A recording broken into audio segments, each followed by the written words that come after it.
PT Jasara Harja Persero adalah sebuah badan usaha milik negara yang memiliki peran penting dalam memberikan perlindungan asuransi sosial bagi masyarakat Indonesia. Berdiri sejak 1 Januari tahun 1961 sebagai bagian dari holding asuransi dan penjamin Indonesia Financial Group, Jasara Harja terus berkomitmen untuk memberikan layanan yang tanggap, tangkas, dan tangguh kepada masyarakat yang membutuhkan. Adapun visi dari PT Jasara Harja yaitu menjadi perusahaan terpercaya dalam memberikan perlindungan dasar terhadap risiko kecelakaan dengan pelayanan yang terbaik.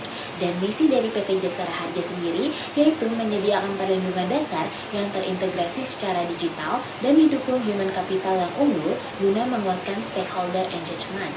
Jaringan kantor PT Jasara Harja terdapat 1 kantor pusat, 29 kantor cabang, 63 kantor perwakilan, 31 kantor pelayanan, 1.646 kantor bersama Samsat, dan 2.553 rumah sakit kerjasama.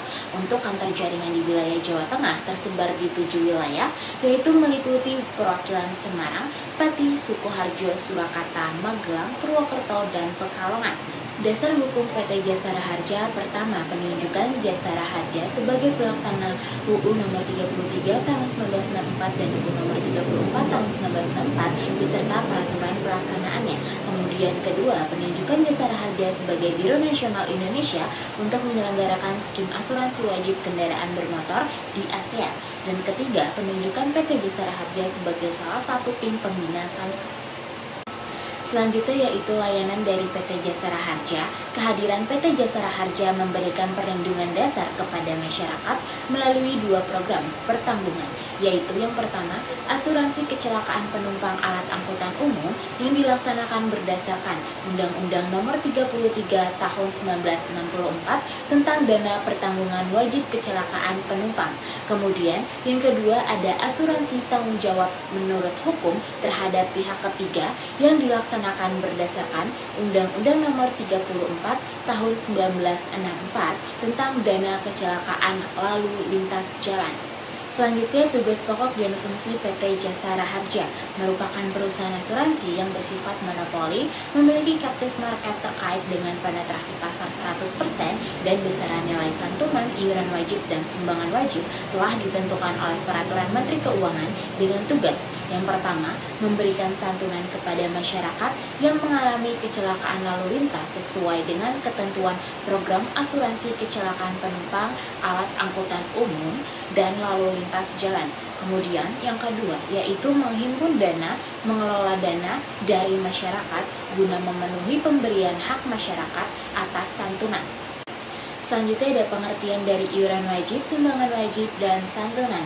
Iuran wajib adalah iuran atau kontribusi yang wajib dibayarkan oleh setiap penumpang sah dari angkutan umum yang melakukan perjalanan tertentu sebagai jaminan pertanggungan kecelakaan berdasarkan Undang-Undang Nomor 33 Tahun 1964 dan Junto PP Nomor 17 Tahun 1965. Sedangkan sumbangan wajib dana kecelakaan lalu lintas jalan adalah sumbangan tahunan yang wajib dibayarkan oleh pemilik kendaraan atau wajib pajak sebagai jaminan pertanggungan kecelakaan lalu lintas jalan berdasarkan Undang-Undang Nomor 34 Tahun 1964 Junto PP Nomor 18 Tahun 1965. Dan santunan sendiri adalah sejumlah uang atau dana yang diberikan oleh pemerintah kepada korban atau ahli warisnya melalui Jasara Harja berupa penggantian biaya perawatan santunan atau santunan meninggal dunia dan atau cacat tetap sesuai dengan nilai yang telah ditetapkan dalam Peraturan Menteri Keuangan. Selanjutnya yaitu ada alur penerimaan SWD KLLJ. Jadi besaran SWD KLLJ telah ditentukan dalam Peraturan Menteri Keuangan Republik Indonesia Nomor 16 Tahun 2017 pada tanggal 13 Februari 2017 tentang besaran santunan dan sumbangan wajib dana kecelakaan lalu lintas jalan. Kemudian alur yang pertama yaitu pemilik kendaraan datang ke Samsat atau menggunakan aplikasi Signal hanya untuk perpanjangan. Kemudian alur yang kedua adanya proses pengecekan residen kendaraan oleh kepolisian, kemudian pajak oleh Dispenda dan SWD KLLJ oleh Jasara Harja. Kemudian alur yang ketiga yaitu proses pembayaran dilakukan di kantor Samsat atau transfer melalui bank yang diteruskan ke rekening jasa raharja. Dan yang keempat yaitu ada pemilik kendaraan menerima STNK dan kartu Dana. Apabila menggunakan aplikasi Signal, maka STNK dan kartu Dana akan dikirimkan ke alamat domisili. Selanjutnya yaitu adalah korban kecelakaan terjamin tidak terjamin pada PT Jasa Raharja. Jadi korban kecelakaan terjamin oleh PT Jasa Raharja yaitu korban kecelakaan 2 kendaraan atau lebih dan pejalan kaki atau sejenisnya yang tertabrak kendaraan bermotor. Sedangkan korban kecelakaan tidak terjamin oleh PT Jasa Raharja yaitu korban kecelakaan tunggal dan korban kecelakaan penabrak pohon ataupun tertimpa pohon tumbang. Selanjutnya adalah nilai santunan Undang-Undang Nomor 33 Tahun 1964, PP Nomor 17 Tahun 1965 tentang dana pertanggungan wajib kecelakaan penumpang umum menjelaskan bahwa korban yang berhak atas santunan adalah setiap penumpang sah dari alat angkutan penumpang umum yang mengalami kecelakaan diri yang diakibatkan oleh penggunaan alat angkutan umum selama penumpang yang bersangkutan berada dalam angkutan tersebut, yaitu saat naik dari tempat pemberangkatan sampai turun di tempat tujuan. Kemudian yang selanjutnya yaitu ada nilai santunan UU nomor 34 tahun 1964 Junto PP nomor 18 tahun 1965 tentang dana kecelakaan lalu lintas jalan menjelaskan bahwa korban yang berhak atas santunan adalah setiap orang yang berada di luar angkutan lalu lintas jalan yang menjadi korban akibat kecelakaan dari penggunaan alat angkutan lalu lintas jalan, serta setiap orang atau mereka yang berada di dalam suatu kendaraan bermotor dan ditabrak di mana pengemudi kendaraan bermotor yang penyebab kecelakaan termasuk dalam hal ini para penumpang kendaraan bermotor dan sepeda motor pribadi. Selanjutnya adalah prosedur pengajuan santunan jasa raja. Untuk melakukan pengajuan santunan pada jasa raja, hanya tinggal melaporkan kecelakaan lalu lintas ke kepolisian, karena selanjutnya jasa raja yang akan bekerja, di mana jasa raja akan menerima laporan kecelakaan secara online melalui sistem IRSMS Polri. Proaktif mengunjungi ahli waris korban meninggal, bersinergi dengan rumah sakit dengan surat jaminan online bagi korban, bersinergi juga dengan Dukcapil untuk verifikasi keabsahan ahli waris. Jasa raja akan melakukan penyerahan santunan secara transfer dan atau overbooking. Selanjutnya, alur pelayanan pada jasa raja. Untuk korban yang meninggal dunia, setelah terjadi kecelakaan dan ternyata korban meninggal dunia, polisi akan menindaklanjuti dan mengirimkan laporan secara online. Laporan online tersebut akan diterima secara online juga oleh petugas jasa raja. Setelah laporan tersebut telah terverifikasi oleh petugas jasa raja, petugas akan secara proaktif mengunjungi ahli waris. Ketika ketentuan pada saat kunjungan terpenuhi, jasa raja akan mentransfer santunan kepada ahli waris. Selanjutnya, untuk korban mengalami luka-luka. Setelah terjadi kecelakaan dan ternyata korban mengalami luka-luka, korban akan terlapor ke kepolisian dan dirawat di rumah sakit. Data korban juga akan masuk ke dalam sistem informasi rumah sakit dan akan ditindaklanjuti melalui gadget petugas untuk verifikasi dengan SMS untuk upload surat jaminan. Setelah itu, rumah sakit dan BPJS akan mengunduh surat jaminan tersebut. Setelah itu juga akan melakukan monitoring biaya rawatan korban melalui SIVERA, sistem verifikasi rawatan. Korban akan keluar dari rumah sakit tanpa membayar biaya rawatan karena sudah terjamin oleh jasa raja. Jasa raja akan membayar biaya rawatan rumah sakit dan mengonfirmasi nominal biayanya. Dengan itu, rumah sakit akan menerima biaya tersebut.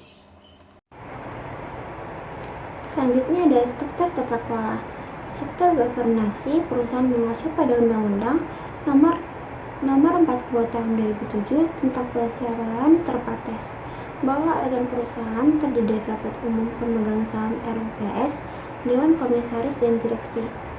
Direksi bertanggung jawab dalam mengambil keputusan dan dewan komisaris bertanggung jawab dalam melakukan pengawasan terhadap tindakan dan keputusan yang diambil manajemen.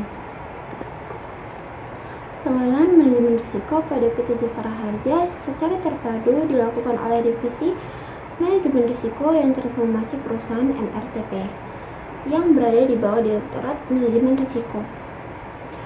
PT Jasa Raharja berbasis ISO 31000/2018 yang terintegrasi di seluruh proses kegiatan proses bisnis perusahaan sebagai bagian dari good governance. PT Jasara Harja menggunakan pendekatan Three Lines of Defense untuk membangun kapabilitas manajemen risiko dalam perusahaan yang terdiri dari unit kerja teknis atau Risk Taking Unit (RTU) sebagai pemilik risiko yang menjalankan fungsi mengelola risiko, divisi manajemen risiko dan transformasi perusahaan yang menjalankan fungsi untuk mengawasi risiko, dan satuan pengawasan intern yang melakukan pemastian independen. Baik, di sini saya akan menjelaskan nilai-nilai budaya perusahaan yang diterapkan di PT Jasara Harja, yaitu ada 3T, tanggap, tangkas, dan tangguh.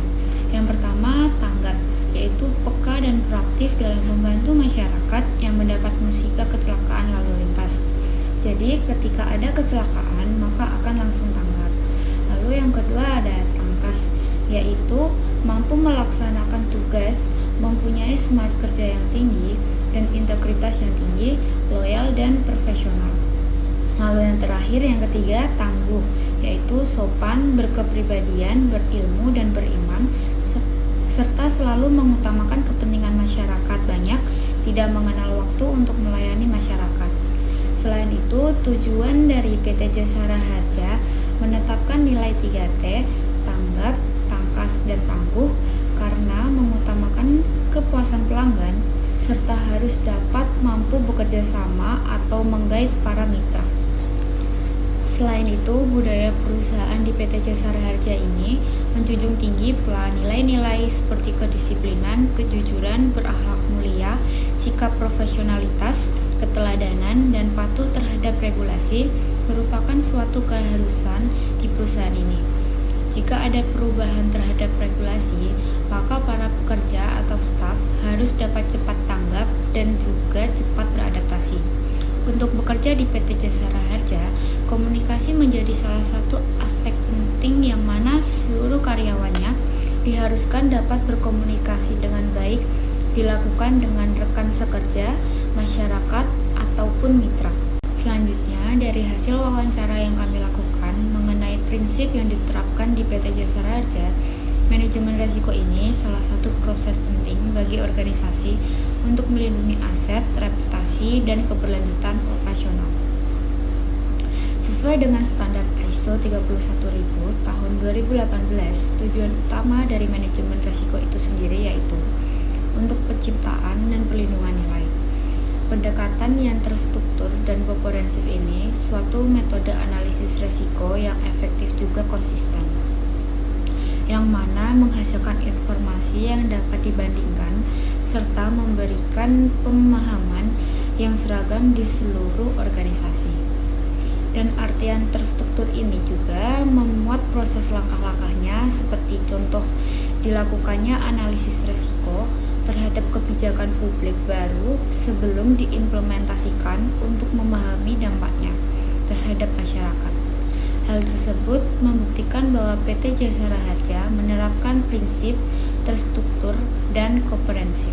Selanjutnya, prinsip disesuaikan ini mungkin mengacu kepada manajemen risiko, di mana menekankan pentingnya penyesuaian proses dan kerangka kerja pengelolaan risiko dengan konteks spesifik organisasi yang mana sama halnya dengan ISO 31000 tahun 2018 yang menyangkut penyesuaian terhadap tujuan organisasi, ekspektasi pemangku kepentingan, serta sumber daya yang tersedia, di mana pada pendekatan ini tidak hanya membantu dalam mengurangi potensi kerugian, tetapi juga dapat membuka peluang baru bagi pertumbuhan dan inovasi. Seperti contoh di mana perusahaan dapat menerapkan transparansi dengan menyediakan laporan tahunan dan kebijakan yang melibatkan masukan dari pemangku kepentingan untuk meningkatkan kesadaran dan partisipasi dalam manajemen risiko. Hal tersebut membuktikan bahwa PT Jasara Harja menerapkan prinsip disesuaikan. Baik, selanjutnya saya akan menjelaskan prinsip manajemen risiko yang diterapkan pada PT Jasara Harja. Dikutip berdasarkan wawancara yang telah dilakukan, PT Jasara Harja mengemukakan ketika penilaian risiko atau sebelum due date, laporan ini harus dikumpulkan terlebih dahulu. Dan sebelum laporan itu disubmit, terdapat sistem informasi manajemen resiko. Setiap bulan atau setiap 3 bulan, laporan ini akan di-share kepada pemilik resiko untuk disampaikan melalui sistem, lalu akan dibahas bersama dengan pemilik resiko lainnya.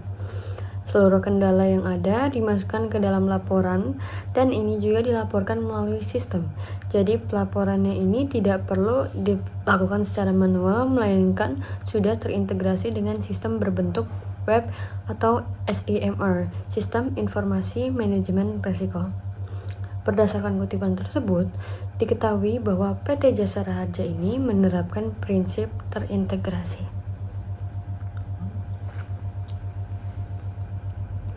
Lalu prinsip selanjutnya yaitu seluruh informasi baik laporan bulanan, keuangan, kendala atau risiko yang terjadi, penilaian risiko, mitigasi, pengendalian, dan dokumen lainnya ini tergabung menjadi satu di dalam sistem informasi manajemen risiko. Dan seluruh staf juga dapat mengakses sistem ini karena seluruh staf dianggap juga sebagai pemilik risiko yang hanya saja dashboardnya berbeda dan aksesnya full dipegang oleh risk officer. Ini menandakan bahwa PT Jasara Harja memiliki prinsip terkait informasi yang memadai. Lalu, penerapan prinsip selanjutnya ialah manajemen pada perusahaan sudah dapat dikatakan baik karena selain tanggap, tangkas, dan juga tangguh terhadap pelayanan yang diberikan, para staf juga diharuskan tanggap terhadap perubahan dan juga cepat beradaptasi seperti jika ada perubahan regulasi, itu harus selalu update. Lalu setiap ada kecelakaan lalu lintas, harus langsung peka terhadap situasi, aware, empati, dan memastikan bahwa masyarakat ini selalu patuh bayar pajak. Ini menunjukkan bahwa PT Jasara Harja ini menerapkan prinsip manajemen risiko yang dinamis.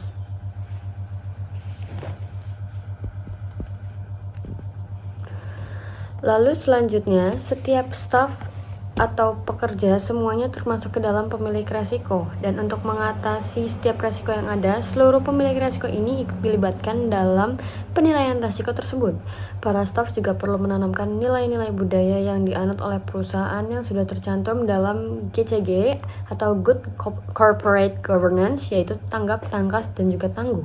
Nilai budaya memengaruhi cara karyawan berpikir, bertindak, dan juga berinteraksi di tempat kerja. Organisasi yang memahami dan memanfaatkan nilai-nilai budaya dengan baik ini dapat menciptakan lingkungan kerja yang lebih inklusif dan juga mampu meningkatkan motivasi serta memperkuat kinerja tim secara keseluruhan. Ini menunjukkan bahwa PT Jasara Harja ini menerapkan prinsip yang melibatkan faktor manusia dan juga budaya.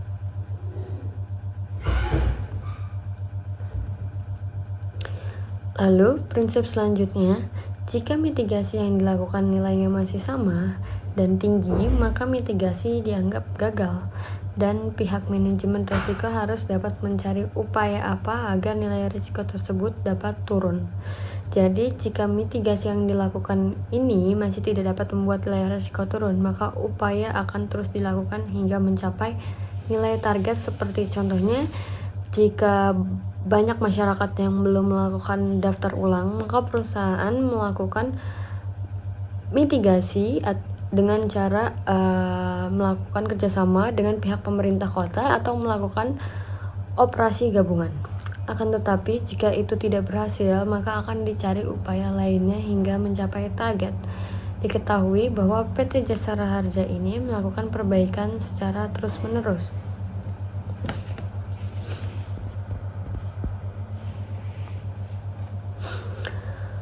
Lalu selanjutnya, perusahaan ini menerapkan prinsip sesuai dengan standar ISO 31000 tahun 2018, di mana dalam inklusif itu mencakup pelibatan yang sesuai dan tepat waktu dari pemangku kepentingan yang memungkinkan pengetahuan, pandangan, dan persepsi mereka untuk dipertimbangkan. Ini menghasilkan peningkatan kesadaran dan manajemen risiko yang terinformasi. Ini menunjukkan bahwa PT Jasara Harja menerapkan prinsip inklusif.